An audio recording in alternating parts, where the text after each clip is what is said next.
And also you can find out an average blah, blah. Hey there, Joseph here. Welcome and welcome back. One question for you. How can you identify your ideal client on social media? Well, I have 4 hacks that I'm about to share and I want you to stick there and keep on watching. If you came across any social media marketer in the past or you've seen one of my videos, you will know how important it is to know who you are speaking to online through your content, product, and service. But the question is, how can you exactly find out who is your target audience and who is your ideal client? Well, this is why I break down these 4 hacks for you that will really help you define just that. So let's get to it. Hack number 1 is create a buyer persona for your brand. Now, in business, you have your target audience and your buyer persona. What's the difference? Once you have a target audience, this is a group of people which is breakdown by age, demographic, and interest that could be a potential client for your brand and business. When you have a buyer persona, this is one person outside of this group that will be the perfect client for you. How can you find this person? You want to take a piece of paper and you want to write down just a few questions that will help you to identify this person. A really great hack I can give to you is to think about your business like a person, and the buyer persona would be the best friend of your brand. Let me give you some questions that you can use to find it out.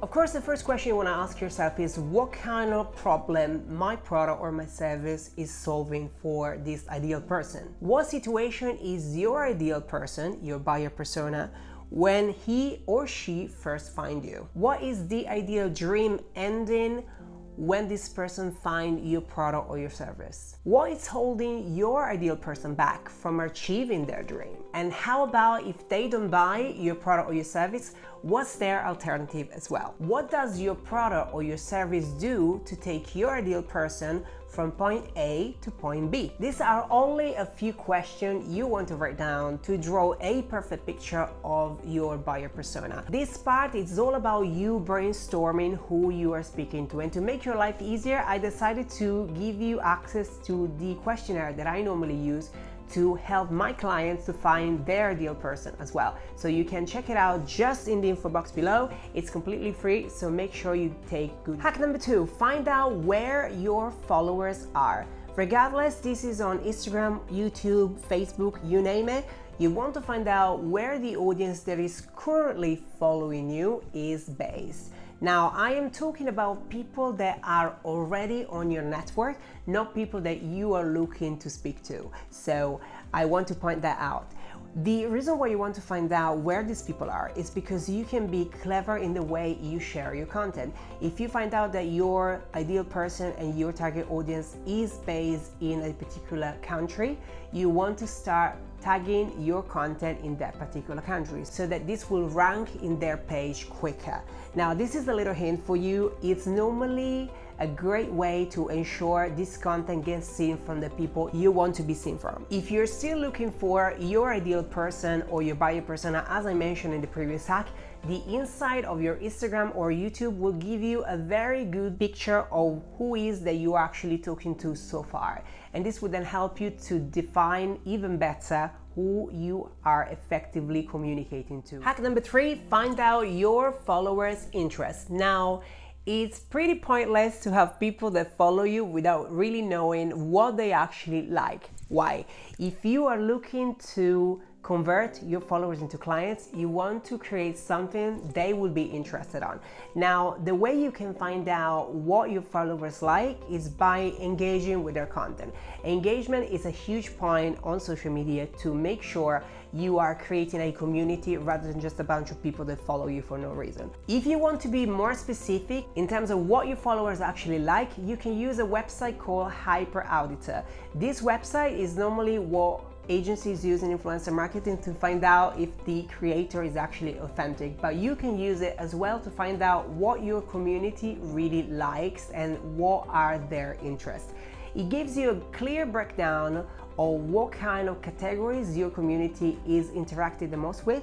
For instance, I did this recently on my page and I found out that the first topic my community really engaged with on social media is finance and economics, which was mind-blowing to me as I didn't have any clue. So I found out this, and it was really useful to understand what kind of content can I create to make sure they are still interested in what I have to share. Another great information you can get if you're looking to price your product or your service in the best possible way is the access, always in the same platform, the average household income of your community.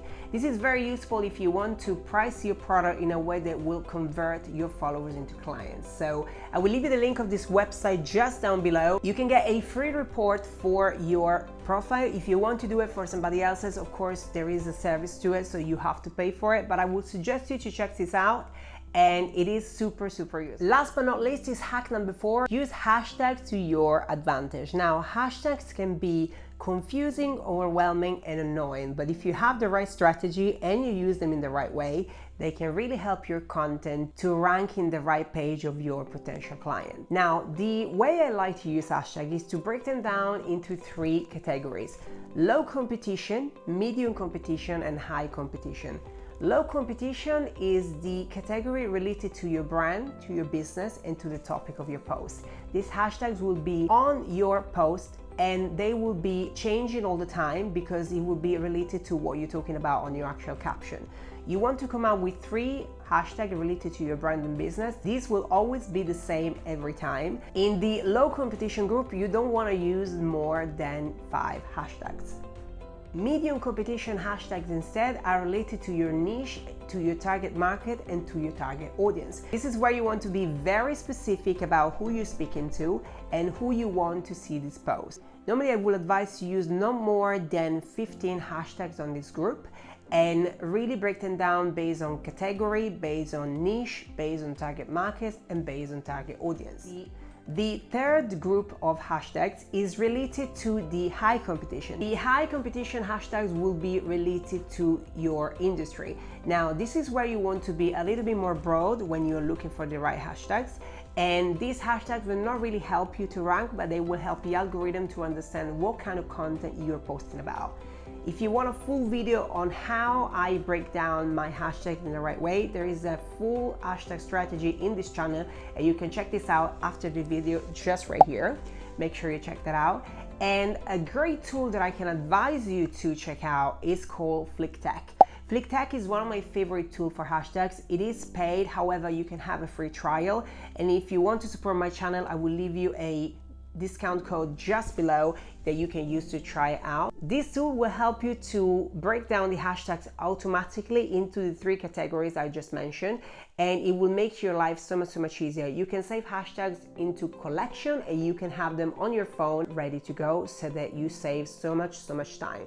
Now, how about you? Which one of these 4 hacks you found the most useful and which one you didn't know about? I cannot wait to hear more from you on the comments, so make sure you jump on a conversation with me. I always like to answer each and every one that comments below. If you like this video, make sure you subscribe and turn on the bell so you do not miss my next one. Thank you so much for watching, and I will see you same time, same place on the next one.